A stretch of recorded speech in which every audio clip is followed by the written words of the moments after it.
శాఖ మంత్రివర్యులు వారికి కూడా రావాల్సి ఉంది.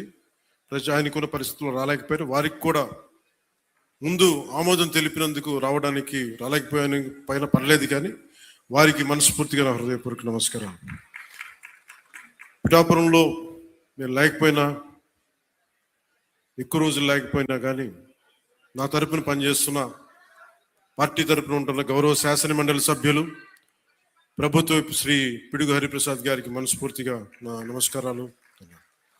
జిల్లా ఇన్ఛార్జ్ కలెక్టర్ గారు శ్రీ అపూర్వ భరత్ గారికి, గౌరవ శాసనసభ్యులు కాకినాడ రూరల్ శ్రీ పంతం నానాజీ గారికి, చైర్మన్ ఏపీ రాష్ట్ర policing housing corporation Shiva Srinivas గారికి, మీ అందరికీ కేకేగా తెలిసిన శివ శ్రీనివాస్ గారికి, చైర్మన్ జిల్లా కేంద్ర సహకార బ్యాంక్ శ్రీ తుమ్మల బాబు గారికి, పిఠాపురం మాజీ శాసనసభ్యులు తెలుగుదేశం నాయకులు శ్రీ ఎస్విఎస్ఎన్ వర్మ గారికి, చైర్మన్ పౌర సరఫరాల కార్పొరేషన్ శ్రీ తోట సుధీర్ గారికి, ఆంధ్రప్రదేశ్ జానపద సృజనాత్మక కళల అకాడమీ చైర్మన్ శ్రీ వి గంగులయ్య గారికి, చైర్మన్ శ్రీ కర్రి పద్మశ్రీ గారు ఎమ్మెల్సీ గారికి, చైర్మన్ పిఠాపురం వ్యవసాయ మార్కెట్ కమిటీ శ్రీమతి వాకపల్లి దేవి గారికి,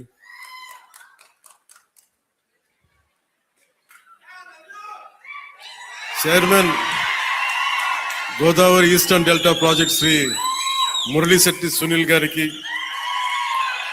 బీజేపీ పిఠాపురం ఇన్ఛార్జ్ బుర్రా మురళీకృష్ణరాజు గారికి,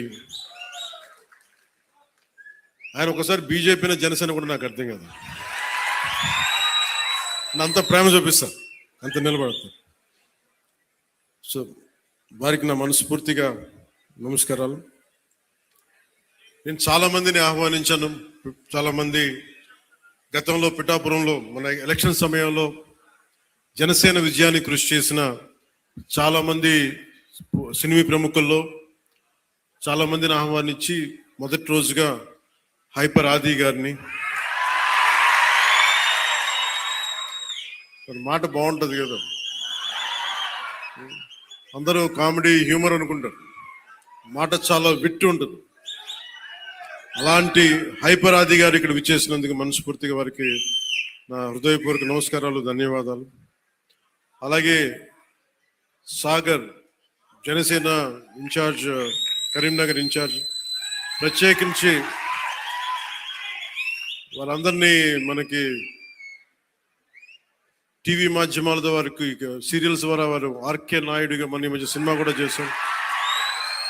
ఆయన అసలు పేరు సాగర్ అయినప్పటికీ కూడా ఆయన వేసిన క్యారెక్టర్ ఆర్కే నాయుడుగానే ఆయన ప్రసిద్ధి చెందారు. మనస్ఫూర్తిగా వారికి, ప్రత్యేకించి తెలంగాణ నుంచి మీరు మనస్ఫూర్తిగా ఇక్కడికి వచ్చినందుకు హృదయపూర్వక ధన్యవాదాలు. తెలంగాణకి ఆంధ్ర ప్రాంత ప్రేమను తీసుకెళ్ళండి. తెలంగాణ సోదరులకి సోదరీమణులకి మనస్ఫూర్తిగా గోదావరి జిల్లాలోకి వచ్చి మన ఆతిథ్యం స్వీకరించమని మనస్ఫూర్తిగా మీరు తెలియజేయండి. ఏదైనా కూలగొట్టేయడం, చెడగొట్టేయడం చాలా తేలిక. ఒక పండగ చూస్తామంటే ఏం మాట్లాడాలనుకుంటామంటే, ఒక పిడికిడు గింజలు పండించడం చాలా కష్టమైన పని. అదే పిడికిడికి ఒక చేతికి వచ్చిన పంటని నేల రాసేయడం చాలా తేలిక. ఒక అలయన్స్ని నిర్మించడం చాలా కష్టం. అందరినీ ఏకతాటి పైన తీసుకురావడం చాలా కష్టం.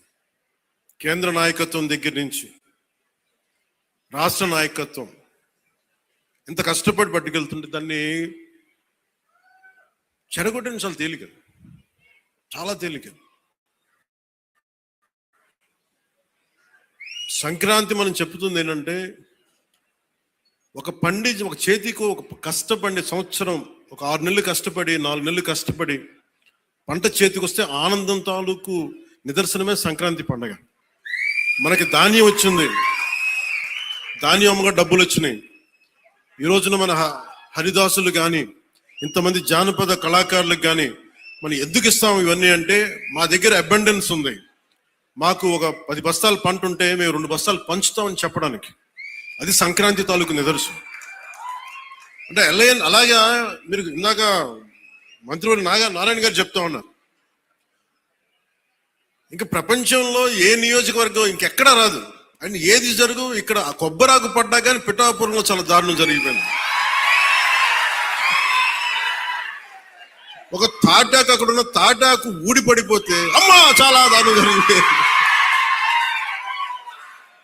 మరి గత ప్రభుత్వ నాయకులను అడగండి, వాళ్ళ నియోజకవర్గం అసలు న్యూస్ ఉంటుందా? ఏం జరుగుతుందో కూడా తెలియదు మీకు.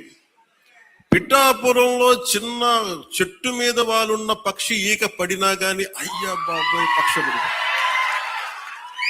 అంటే ఇది ఎవరిస్తున్నారు మీకు? బలం ఎవరిస్తున్నారు? మీరిస్తున్నారు.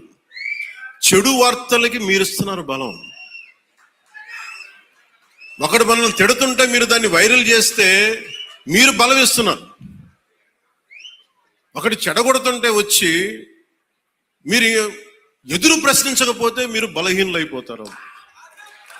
మీరు నాకు ఓట్లేస్తే సరిపోదు అని ఎందుకు చెప్తున్నాను?